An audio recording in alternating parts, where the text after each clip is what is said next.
Hello, magandang umaga po. Ang tanong lang naman natin ngayon sa ating vlog na ito ay ano ba talaga ang dahilan kung bakit ay tanawagan si BBM na magsumiti ng courtesy resignation o yung pagre-resign, pag-aalis na parang paggagalang lamang sa kanya at igagalang din sila. Parang ganun po ang mangyari. So ngayon, kung ganun ang nangyari, ano ba talaga ang target ni BBM?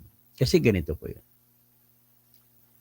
Kung pag-usapan po natin ang tinatawag na mass resignation, tama naman na hindi na po kailangan yan. Kasi ang presidente, kahit sino pwede niyang sabihin, umalis ka na po. Kasi papalitan natin. Sorry, you did not perform on my expectations. So, pwede, umalis ka na. Ganun lang yung sabihin yan. Kasi lahat naman po sekretary niya, alter ego, under the doctrine of, uh, ano, uh, qualified political agency, ay mga tao niya yan. They represent as BBM, lahat po na sekretary. So, bakit pa yan lahat niya inilahat? Pwede naman yung tawagan lang, sekreto, i-text na lang, pwede ba umalis ka na? May ilalagay ko ibang tao. Ganun lang kasimple. Ibig sabihin po, ang dinahilan kasi po ni BBM ay repasuhin niya, reviewin niya lahat-lahat ng mga sekretary niya para malaman kung sinong ititatalikan niya, ipapanatili niya at sinong tatanggalin. Mas lalong nakakahiya yan, di ba? Pwede naman niyang gawin niya na isa-isahin lang. Pero bakit niya ginawa? Ladies and gentlemen, alam mo kung minsan tayo mga tao, may mga bagay na nahiya tayo. Lalo na't kaibigan natin, nahiya tayo palayasin. So, yan lang po ang dahilan kung bakit mahirapan ang tao na makapag-offend sa isang tao. Wala kang makipag-offend sa isang tao kung wala na, hindi naman siya mahalaga sa iyo. Kung tauhan mo lang siya, pwede naman siya oy, alis ka muna ha. Pero kung napamahal ang tao sa iyo, parang asawa mo na yan, na hindi mo siya basta-basta mapalayas. Naghahanap ka po ng dahilan na kunwari, laging kunwari. Ito ngayon. So anong dahilan bakit panawagan niya lahat-lahat na magre-resign? Ito pa naman, nakapalmukha naman ito si Atty. Larry Gadon. Hindi daw siya magbibigay ng courtesy resignation dahil hindi naman daw siya pinapatungkulan. Ang sabi naman ni Yusek Claire Castro, yung tinatawag na Ted Pilon na muse ng Malacanang, ay nagsasabi na sa pagkakaalam niya, kasama si Larry Gadon kasi special advisor siya. Okay? Sino pa bang iba kasama? Marami na halos sila nag-sumiti. Kasama rin ba si Ralph Recto? Hindi ko alam, pero dapat isama kasi siya yung utak ng mga pag-isip ng mga pangolekta, paglilipat ng pundo mula sa Philippine Deposit Insurance Corporation papunta sa Bureau of Treasury para magamit ng Pangulo. Siya rin ang utak ng paglilipat ng pundo mula sa PhilHealth, 89.9 million, papunta din sa Treasury.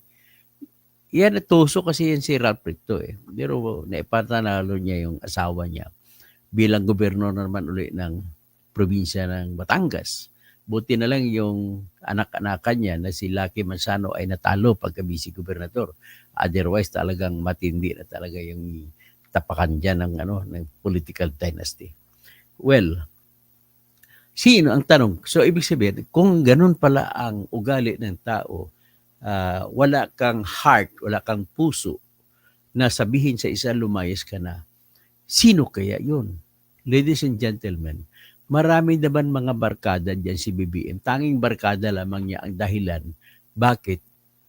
Mga best friend niya mula nung maliit pa sila. Na kung sinasabi nga ni Cathy Binag yung katsokaran niya sa session. So, sino yun? Siyempre, pwedeng magsalita yun. So, gagawa siya ng dahilan. Lahat naman pinapalis. Tapos sabihin niya, natalo ko. Perfect time. Kasi natalo ang kanyang mga kandidato sa election sa pagkasenador. Ang ina-expect niya, lahat papasok. Ang problema, yung mga pumasok na lang yung talagang may sariling palo, may sariling lakas. Kagaya si Erwin Tulfo. May sariling Tulfo brand yan. Pero mayroong kagaya ni Soto tsaka Lacson, may sariling brand yung dalawang yan. Ikampanya mo sa hindi, kahit wala sa alyansa yan, mananalo mga yan.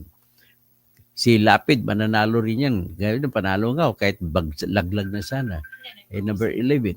So ngayon, ang ating gagawin ay ganito. Ang tanong diyan ay sino kaya ang dahilan kung bakit nagpatanggal si BBM ng master signation? Anong dahilan? Ang dahilan lamang po ay wala nang iba kundi ang pagpalayas kay Anton Lagdameo tsaka kay Opap Galvez. Dala nga live ako. Ngayon, bakit sila ang tinatarget na sinasabi ko? Kasi po, ito sila. Matindi po ang galit sa kanila sa Mindanao. Di ba sa Mindanao, ang dahilan na 0-0 na 0 yung alyansa? Sa Mindanao na 0, walang alyansa na lumusot sa top 12. 0 talaga, as in 0. So, dahil po sa ganun, ay talagang minabuti na yan ni BBM na isalba yung kanyang sarili.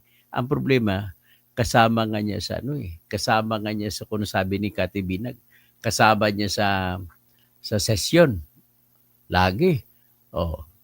Sa Forbes Park pa sila nagsesyon yan, siya sabi. So, ngayon, kung ganun, bakit naman siya? Kasi po, ang sinasabi pala, si Anton Lagdameo, ang bata niya si Carlito Galvez, na dating tauhan ni Duterte, ang dahilan kung bakit nawala yung 20 billion. Yung 20 billion na yun na budget ay para sana yun sa pangangampanya na manalo sila roon. Pangangampanya gagamitin pang official pondo, pang project. Kaya siya po ang tinutukoy ni Toby Chanko na dahilan kung bakit hindi na si Toby Chanko nagdesisyon na magkaroon ng kampanya sa Mindanao, sa BARM.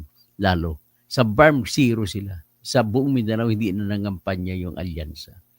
At ito rin ang dahilan kung bakit yung umiikot-ikot na kwenta 20 billion peso na wala ay napunta po, diniskarte po ni Special Assistant to the President na si Anton Lagdameo. At saka kasama niya, bata niya, si Secretary Carlito Galvez. Nagtraidor naman rin ito kay Duterte. So the president must change, sabi na. Ang nagreklamo na isa ay si Haji Almarim Tila na Presidential Advisor on Muslim Affairs. Sabi niya, tinuturo niya na ito ang pangingialam ni Lagdameo at saka ni Carlito Galvez ang dahilan kung bakit nagkawendang-wendang at nasiro yung alyansa. Ngayon, isa rin ito si Lagdameo ang dahilan kung bakit gumawa ng bawal si BBM. Anong bawal ang ginawa ni BBM? Gumawa po siya ng diskarte na i-appoint sa pagka-gobernador ng Maguindanao del Norte itong si Makakwa. Hindi naman siya binoto ng tao. Bawal yun sa batas. Pero ginawa nila diskarte at hindi na pinaupo yung talagang totoo dapat maging gobernador na si Sinsuat. Ni Sinsuat. Ang problema, diniskartehan nila na ma-disqualify through technicality. Kaya kuno nag-resign, hindi na siya makakaupo. So, with that, ano na nga gagawin ngayon? So, ito na po ang ginawa ni BBM. So, BBM, it's the best move that he can do para mabawi niyo ang kanyang natitirang 3 taon na glory. Kasi ang kanyang pangarap talaga nito, sana sila ni Aimee, ay maibalik man lang ang bango kahit kunti para sa tatay nila. Kasi alam naman nila na pinalaya sila ng Pilipino. So, yan po, ladies and gentlemen. Yan po itong matakaw na Anton Lagdameo na katsukaran ni BBM. Ang dahilan po, siya rin po nagpagulo sa away sa gitna ng Partido Federal ng Pilipinas at mga lakas doon sa Mindanao. Kaya nagsitakbuhan PFP laban sa lakas. So, ang katsukaran daw niya dyan, yung gobernador daw namin sa aming Kutawan. Pero I don't think so. Medyo hindi naman mananalo, hindi naman matatalo si Rita Mayo kung ano siya, kung hindi siya kaya hindi maayos ang patakbo niya. Pero the fact na nanalo siya, bibigyan siya natin ng isang presumption na maayos siya. Wala siguro siyang pakialam kung anong ginagawa ni Lagdamio. All I know is, sa lukuan din yan, buntot-buntot din na si Ray Tamayo kay Anton Lagdamio. Kung anong gusto ni Anton Lagdamio, yan ang masusunod. Kasi alam naman ng lahat na very close si Anton Lagdamio kay BBM. So if that is so, ito po ang tinuturo ko na dahilan kung bakit nag-umuto si BBM na mag-resign ang lahat ng sekretary para matanggal niya. Ito magkaroon siyang dahilan ngayon na hindi niya na ibabalik si Anton Lagdamio at saka si Carlito Galvez. Sino pa bang ibang gusto niya tanggalin? Ang iba po diyan na nag-abuso ng kanyang kumpiyansa at dahilan ng pagkawatak-watak ng kanyang kredibilidad at bumagsak siya. Ang ebidensya po na malaki na mahina ang kredibilidad niya ay yung talo ang kanyang mga kandidato. Magandang umaga po. At ako naman ay magpakiusap lang ko sa inyo, pakishare lang ito para kami makakaalam sa totoong isyu na nangyayari sa loob ng malaking kaharian ni BBM. Okay? Magandang umaga po.